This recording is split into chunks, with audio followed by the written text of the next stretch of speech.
It is Stugotz and Company, presented by FanDuel and the FanDuel Sportsbook. Jeff Darlington, who I maintain leads the most charmed life anywhere in sports media. I mean, the looks, the youth. I mean, look at that background. Look at the paint in his house. He has all the jobs that all of us all want.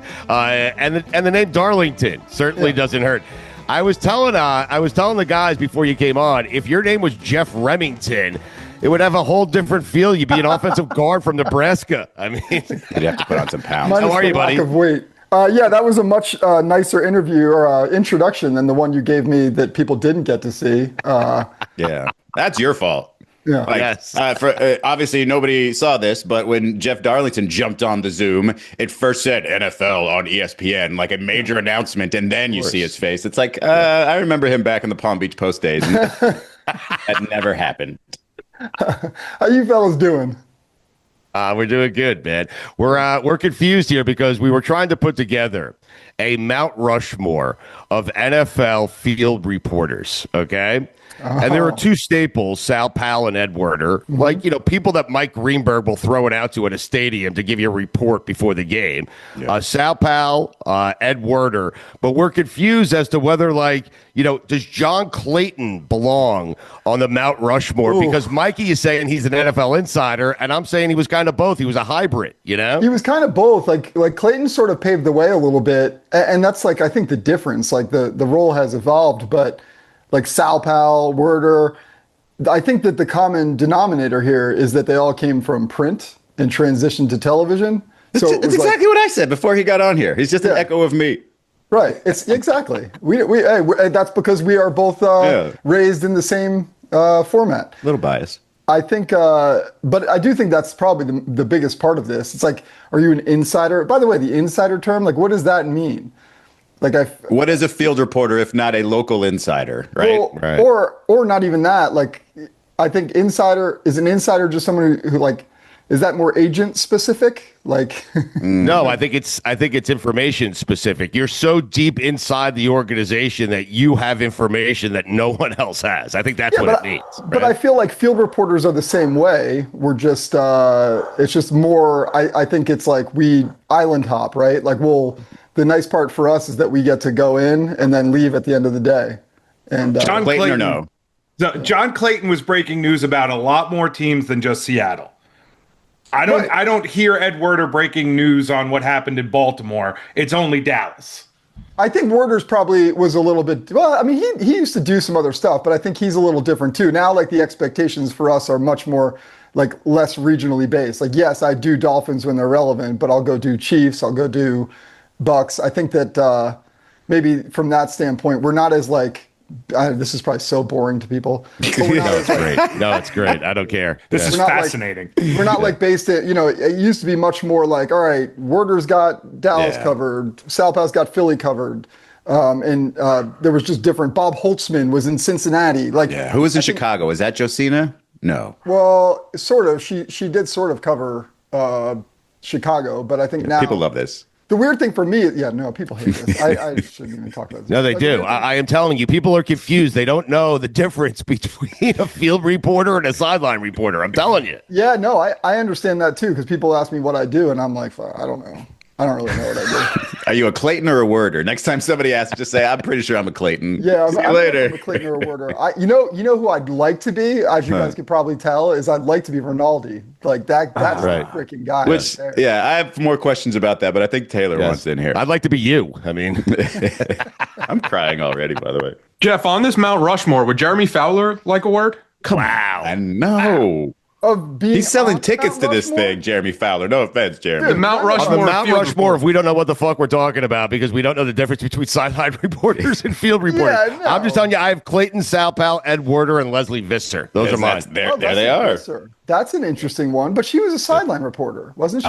She was on the field. What's the difference between on the field and being on the sideline? They would definitely kick it to Leslie in an NBC game before the game started. But you know what's funny about that is that they have. This is gonna.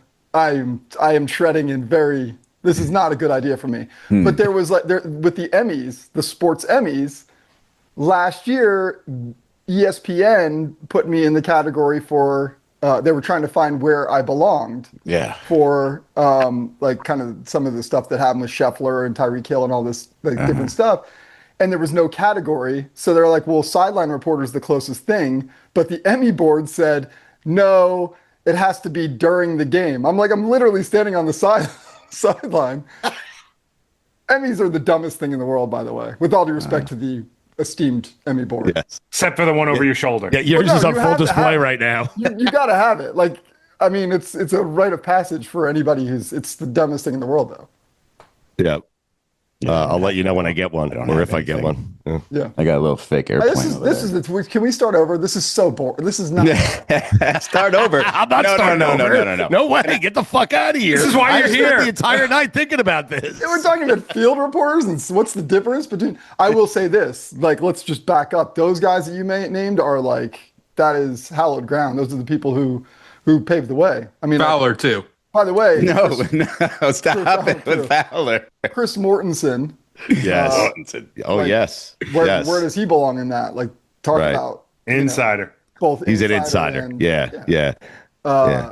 Who You say your name, and whatever you think of first is probably the way we should go, right? Like when you say Mort, I think NFL Insider. Right, except ESPN will be like, "Hey, what do you want us to call you?"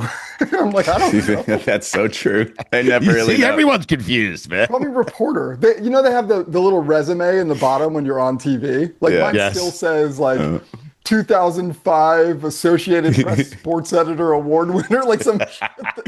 I would always tell them to say, just put on their ESPN employee. And then they're like, haha. And then they're like, wait, what are we supposed to do? I don't know. You put up whatever you want to put up. You could put up University of Florida gymnastics beat reporter. Can we go more inside? Because these are my questions for you. How did you become America's white reporter? Because, and let me flesh this one out a little bit. Yes. When I first Don't you expose me. Don't you, When I first got I to, keep my head down ESPN. like this. This is back in Don't you do this. 2012. A man by the name of Tim, doesn't matter what his last name was. He's not there anymore. He was insistent that I could be, and he was trying to sell this to other execs at ESPN, kind of like the Ryan Seacrest of sports reporting. Like, can hit anything from tennis to golf to NASCAR to whatever, right? And then this is 2012. So I'm currently out to my friends and family, but not publicly. And I'm like, I don't know if, the soon to be openly gay Hispanic reporter named Israel with a last name that's tough to say is really the guy who's going to do all these things that you're saying here. So I was like, that's never going to happen, Tim. But, thanks for the nudge. Jeff Darlington, on the other hand, good Lord, like if that's not the perfect setup. And so you were, in my mind, my Dolphins guy, my Gators guy, and the next thing I know, I see you at a golf thing interviewing Scottie Scheffler, which, by the way, I have a follow-up question about whether or not you got invited to the Happy Gilmore 2 cast. What happened to get you from football to golf and tennis? Was it somebody else yanking you that way, or were you looking at yourself in the mirror one day and being like, I'm that guy? This works. This works so well. So I'm going to skip past all of that. Okay. Just to get that Happy Gilmore 2? He's very uncomfortable talking about himself. No, Right. I love myself. It's good. It's my Well, favorite. you topic. should, yes. No, I'm kidding. No, I actually have long aspired to do golf. Surprisingly, I remember like that was sort of my early goal. Probably going back to like 2011, 2012.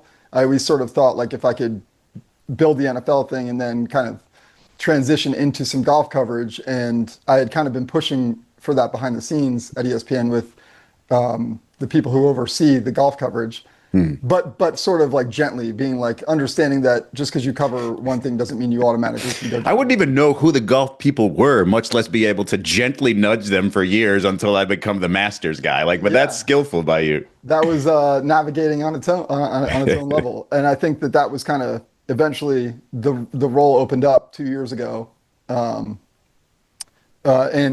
it was my opportunity to kind of try it out. And I just always thought that the golf off season fit very well, or the golf season fit very well with the NFL season. Like I know it doesn't make sense that golf and NFL feel symbiotic, but for some reason, like when you're in the space, it does. I don't really know exactly how to explain it, but And then I did golf, and then they were like, "Hey, could you do Wimbledon too?"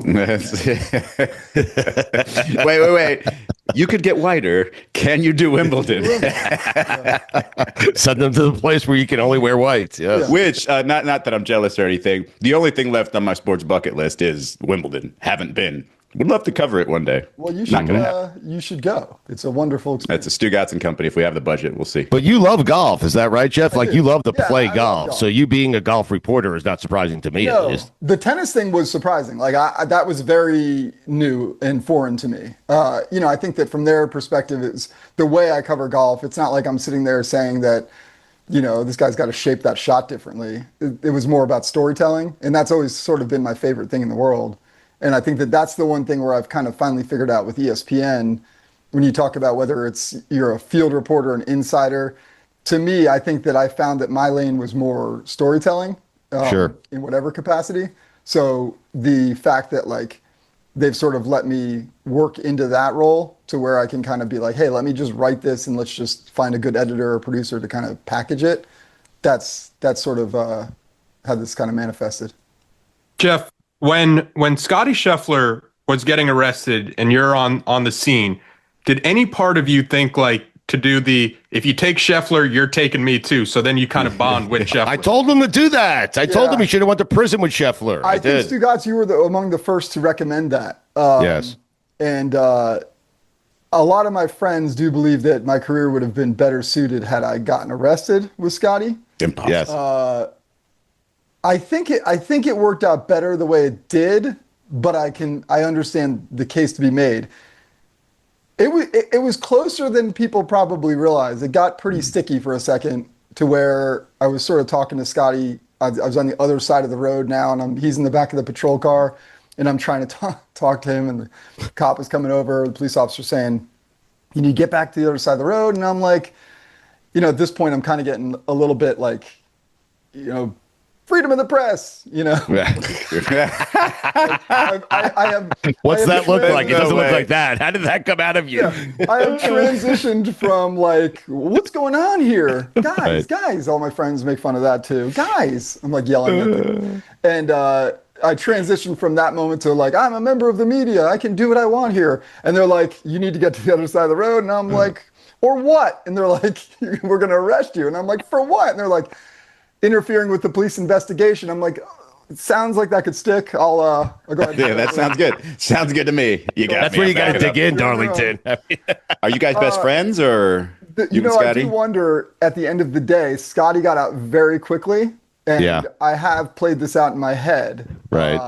When they go to the jail to get Scottie out, are they remembering me or Right. or Right. do I need my phone call to, No, I'd like to think Scottie is remembering you and he'll get you out. Like, hey, then Scottie says, listen, I'm not leaving this cell unless he leaves this cell. But I can actually No picture, chance. like they're in the car, like they're in the Range Rover on their way back to the course, and they're talking about it, and all of a sudden, like halfway there, he's like, "Oh shit!" Right. Yeah. That's that guy who I asked. Was he the one? Were you the one who he asked to help? Was he looking at you when he said, "Help me"? Can you hear my dog barking? I'm sorry for that. Oh no, that's all right. We usually just It's a blame that on- staple. on It's a Stu. staple on the show. staple. Yeah. It Yes. doesn't happen when I'm actually on ESPN. I don't It's all understand. right. We love dogs here. Yes. What was the question? What would you say? Well, he knows this is not nearly as serious as ESPN. The dog realizes the conversation. So Yeah, I smart was dog. wondering if Scottie was talking to you because didn't he say "help me" at some point to somebody? Was he looking at you when he Yeah, said that? yeah. I was the only one there. Oh, It okay. was just me. It was raining. It was dark. It was. I mean, that's the thing that the connective tissue that he and I will always have. As much as we both like. I swear you won't believe this, but I really, I am obviously it's something that I'm fine talking about and enjoy the recollection of it. But I also understand Scottie probably sees me talking about it. He's like, Jesus, can you let it go, dude? Like, you're not a hero. No, he can't do that. He can't do that. When he made fun of it in a movie, like that's it. You're locked in for life. That's going to be the top three And by subjects. the way, we have to get to that in a second. Okay, 'cause I good. have a funny story there. But no, so it was just me and him out there, and Right. we had kind of come to know each other a little bit through the first Masters the Masters that I covered a few months earlier. And like, I felt like he's every time we'd see each other, it was like cool. And we had a good thing going, good rapport. And it didn't take long for us to kind of like feel a good vibe. And then that's when all of a sudden he looked up and he's like, oh, there's that guy I sort of think I know from ESPN. And he looks like the only person capable of doing anything in this situation, which he was wrong. But at the very least, at least you weren't easily intimidated by the police. Right. At the very least, we could, kind of put the story out as I saw it. You were the biggest winner that weekend. In my personal record book, you won the 2024 PGA Championship. That was my weekend observation. The winner, Jeff Darlington. Yeah. Congratulations, by the way. Xander made more money off of it, but I'm not certain. that's good. You see that background? Right. Happy Gilmore. Yes. So Yes. Tell us about it. I completely screwed up, and here's why. I never got a call. Obviously, I don't as much as every single person in the world had a cameo. It probably just didn't. It would have been quick anyway. The reason why I realized this is a botched opportunity is my second cousin, Tim Herlihy, wrote the frickin' movie. Not only did he write that movie, he wrote Happy Gilmore 1, Billy Madison. In fact, you remember what's the dad movie? Where's the? Where he has where he has Jon Stewart's in that movie. What's the name of that? Oh my Big God. Daddy. Big Daddy. Big Daddy. Big Daddy. There's a scene on the TV where the kangaroo is dancing around in this big outfit that he's watching. That's Tim Herlihy. That's my second cousin. He wrote the movie. Wow. And they refer to the drunk guy in the bar as Mr. Herlihy. So anyway, my second cousin wrote the movie, and I didn't think to be like, hey, if you have an extra little spot in there. So well, you didn't. Yeah, that's crazy because you could have even gone to Scottie and be like, Scottie, come on, man. It's me and you. That was our scene. Get me on there. Also, I mean, no, I wouldn't have done that. It's fine. Guys, I was in Draft Day, and that's really the only movie that matters. I was in Draft Day with Kevin. I'm getting to it. So you have some regret because you could have been in all these movies, apparently, right? I mean, that's right. Yes. Well, no. What's the matter with you, Darlington? Did you not know what your family does for a living? There also is a point of clarification that Tim Herlihy has no idea who I am. So, I mean, hence the second cousin. Second cousin. We have a joke in our house, cousin Timmy, we call him. He doesn't. My mom talks to his mom once in a while, but he doesn't. He has no idea who I am. No clue whatsoever. I think you have to give yourself a little bit more credit, though. Seriously, you should, right? I'm sure Herlihy's saying, that Jeff Darlington, that's my second cousin. I mean, he doesn't know it, but that guy planted out at Dolphin Stadium. That's my cousin, man. No, but man, talk about he lived with Adam Sandler in college, and talk about a success story. That is so cool. Jeff, let's there's no easy way to transition to the Dolphins from what we were discussing, but let's do it anyways. The Dolphins, when you think about Tua and Mostert and Tyreek Hill and Jalen Waddle and just how close these guys seem to be, 18 to 24 months ago, a close-knit unit. Mike McDaniel, they loved him. They swore by him. How did we go from there to where we are right now? I mean, I think first and foremost, strong personalities. And I think that's probably the most complicated thing facing the Dolphins' upper echelon of ownership is we're sitting here, everybody's telling me to fire this coach. 2 years ago, he had the number one offense in the NFL. How he didn't get stupid overnight. And I think that's sort of why, I mean, everybody's flying banners, which by the way, we can get that's the dumbest thing in all of sports is when someone flies a banner for $500. I think it's pretty cost effective. People still talk about it weeks after. It's incredibly cost effective. And then I'm doing it right now, but then the media jumps on it and has to tell you. It's like he has a Twitter account in the sky. That's it. Right. So, but I think that's sort of what's complicated here is that, you could make a much better case for the guy who's been here for 20 years, with all due respect to Chris Greer. You could make the case there, all right, this team doesn't really have the players up front. Why don't we have a good secondary? And say, all right, that's where the change needs to happen. I'm sure fans are saying, no, blow the whole thing up. Actually, I know they are. But I think that from ownership's perspective, the reason you haven't seen anything like that happen is they're saying, why did this happen? And is this going to be another situation where we get rid of Mike McDaniel and he goes somewhere else and succeeds? And it's very possible. So complicated, and I don't know the answer. You mentioned that McDaniel couldn't get stupid overnight, or didn't. Could Tua? It's more of a reasonable question when you talk about the head injuries, because the guy's making some of the most dumb decisions I've ever seen, not just on the field, but off the field, because they were one tackle away from that being a great potential turnaround story of a game. Right. And he turns that into, now I'm going to snitch on everybody and turn this into a negative instead of doing anything positive in the postgame. I don't know that I don't think that he became stupid overnight. Right? No, I framed that question horribly for you. I know. No. I do find it like very interesting, the idea of the person who was rebuilt by this leadership, if that's what he's referencing, is now using that very empowerment to question the leadership that rebuilt him. Like, that is a dark irony. Yes. And I think, to me, that's where I go kind of like, you need to elaborate more on that. You can't just throw that grenade in the middle of this thing and walk away and expect anybody to take that I don't understand that. It just shows a lack of a self-awareness, it feels like to me. Sure, lack of self-awareness. But obviously he feels some of that. Right. Like, self-awareness is just hiding what you really believe and not saying it because you know how people will react to it. So, to me, he's telling us what he thinks, so you can't put that toothpaste back in the tube.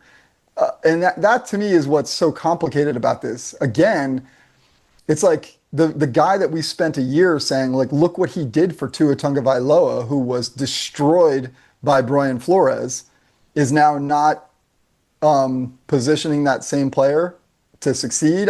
Like, I have trouble believing that too. I do think that you need to evolve as a head coach, and what works when you're winning doesn't always work when you're losing. And I wonder if that messaging gets lost. You know, Mike's a quirky guy. We all know that. Is quirky fun when you're winning and quirky is cringy when you're losing? Maybe that's part of this too. I think it's a pretty complicated one, which, by the way, I think is the reason why this situation is so much more interesting than, the Titans moving on from Brian Callahan. It's like, okay, that feels like just weird, and this feels complicated and to a different level, I think. It feels fractured, does it not? The relationship between Tua and McDaniel, that feels fractured, and that's not something I thought I would ever say 2 years ago. It on the surface, it certainly does. It's weird because the relationship between Tua and Tyreek felt fractured, right, at the start of the season, and maybe rightfully so. Maybe when you quit on your team in week 18, you don't deserve to get back in the circle that quick. But, I said at the start of the question, like, strong personalities, and I think that, by the way, when you sign Jalen Ramsey, when you sign Tyreek Hill, for good or for bad, that is what you get with it. And we have seen that on a number of times. Look, when Tom Brady went all in to get Antonio Brown, no one can feel bad for Tom when all of a sudden Antonio Brown is tweeting about his wife. Like that, you knew what came with that talent. And I think when you sign guys who have a history of certain behavior, you don't get a pass when that doesn't work out. And by the way, I don't know if that's if you put that more on Mike or on Chris, and maybe fans say, well, I don't know where, so that's why you blow it all up. But I think it's more nuanced than that. Do you see a situation where Tua recovers from this and still becomes the franchise quarterback that people want? Because look, everybody seems to be like, hands off, give up on this guy. We need to move on, even though they've already paid him. He was that guy. He's already been that guy. I know, that's the tough part too. It's like, this is just another layer to that. I think people were saying, we can get through the head injuries. Maybe that was a product of the way he played then. We can get through the other injuries. And then you add the layer of, well, he doesn't get along. He's making these comments. That that was never something that was supposed to come with Tua. So I think the other complicated component here is that he's on the hook next year for $55 million. It's very difficult to move on from that next season. And they put themselves in this position by paying him before his fifth-year option, which I would argue after that fifth-year option, I don't know that they would have, with what they knew, signed him. And revisionist history, I guess, but I felt like at the time that was the case. So now, though, you have this quarterback. If you do get rid of the coach, and there is this projection that Tua was somewhat responsible for that, what top-tier coach is going to take, and I get it, it's one of 32 jobs, so coaches still jump at jobs, but your pool of coaches, you're going to bring a guy in who sees Tua Tagovailoa as a $55 million quarterback next year, potentially injury-prone, and now, by the way, also took down the guy who 3 years ago completely rehabilitated his career. Yes. That's a tough sell for me. And I think that when I heard those comments and digested them afterwards, again, I think Tua needs, he doesn't get the full benefit of the doubt here to be able to, like, we can assume that some of this seemed projected toward leadership. Hopefully he can explain that more thoroughly. But if it was projecting on the culture of the organization put in place by Mike McDaniel, and you're an incoming head coach, I don't know how you're going to find the right guy. Interesting. Jeff, I don't think of you as Mr. Miami. I think of you as Mr. Florida. So just down the road, about 4 hours, is Tampa, where Baker Mayfield is having just an incredible season. I saw this week that your essay is on him. What have you seen from him this year? Yeah, the essay itself that you're referencing is kind of, I think, sort of my summary of, and he said it himself, which is, it's like, when he's playing well, it's moxie and he's a dog, which is what we're all saying about him, which is so true. But, he's 100% moxie. It's cocky and immature though, when it was a different narrative. Yeah, but now he's winning. So, but now he's winning, so he's cocky and he's swagger. His hair's on fire. Yes, but he is so perfect for Tampa. Like, you talk about Florida, like a Florida man. Like, he's got that Tampa.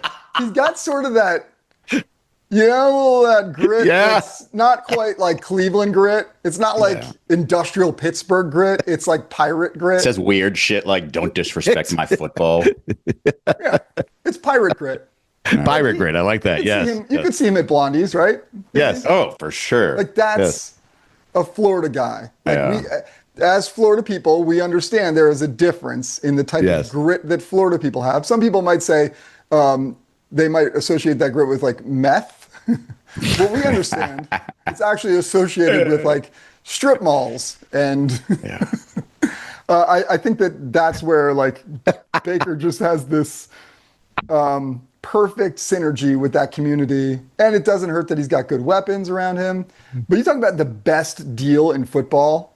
They paid him $3 million, and then they gave him, $30 million? And then they're like, hey, by the way, we'll guarantee next year's salary for you. No problem at all. Like, they haven't paid someone over $30 million. Like Tom Brady they had. Jameis Winston before that on his rookie deal, never really got paid. And now Baker Mayfield. Like, the Bucs have figured out, Jason Light, the GM, has figured out how to have a team without overpaying a quarterback. It's crazy. The Buccaneers.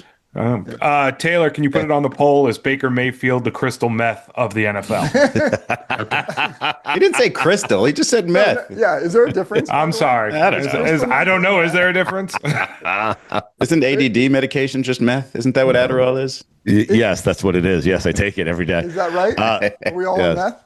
Maybe you need to raise that dosage there, Stu. I'm telling you though, Baker is perfect for Tampa. He's great. He is a great. You know how you know you're not a sideline reporter, maybe even graduated from field reporter, when you're doing essays. Yes, that's it. I mean, I'm telling you, man, this guy is on the fucking rapid ascent. He's going to own sports media soon, if he doesn't already.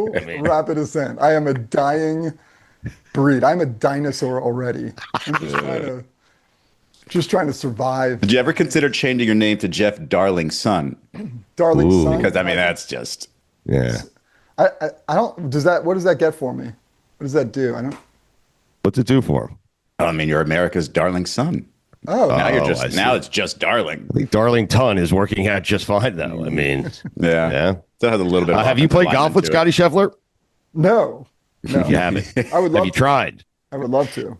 No. Have you tried? Have you asked him? No, I have not. No. Would you ever ask him? I think that'll eventually just evolve and happen. Like I just, those I know you things should are- ask. I feel like it's what you thought with Happy Gilmore, and it didn't happen. So you should probably ask her. Wait, how does that work? Hey, Scotty, you want to go golf? Yeah, man, do you have a second cousin that might know of a golf course or something? I don't know. Yes. Do you know, like, if you're aware of where Scotty is, like, if he's in Florida, you just say, hey, I Well- realize you're in South Florida. I belong to a golf course. Would you like to go and play Oh yeah, someday? let's go I to think it'd be Grand fun. Oaks. Scotty, come on over to Grand Oaks. Let me show you. I love that track. I mean, I do. I love the track too. I just don't know that Scotty will feel the same. Who is the most famous person you've ever golfed with? Because mine is Stugotz.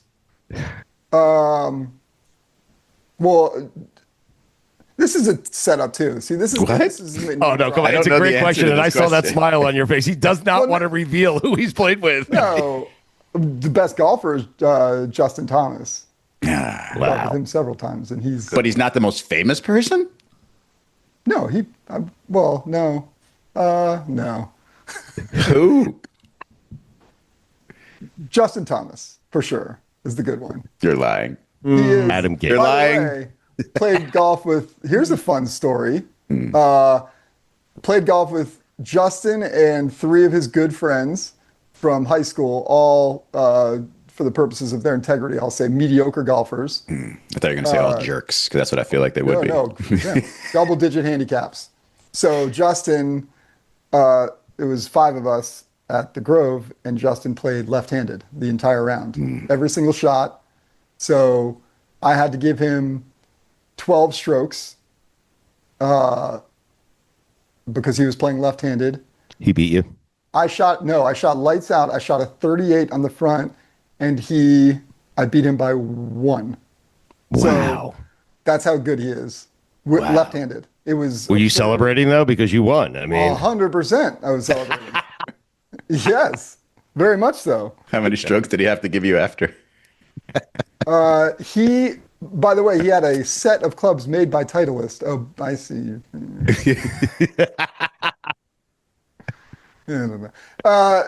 He had left-handed clubs made for himself. Lovely. Right. Wow, that's crazy. Just for these moments, or like he already had them? He only played one time with Ricky Fowler left-handed, and he shot 101 in that round. So that's how we figured out how many strokes he had to get. at Grand Oaks, by the way? No, No. Grove. Great place. All right. I feel like I somehow Darlington, made Jeff wildly Yes. uncomfortable in this interview, and it's No, I'm glad we did. That it's was- not my goal whatsoever. No, you didn't make me uncomfortable. I was just trying to figure out like what you got to figure out like what you can say in these confines as opposed to what you guys do a great job of is you make people want to say what they would say if we weren't on a camera. Correct. But unfortunately, you're on camera. But Yes. unfortunately, I'm on a camera. Yes.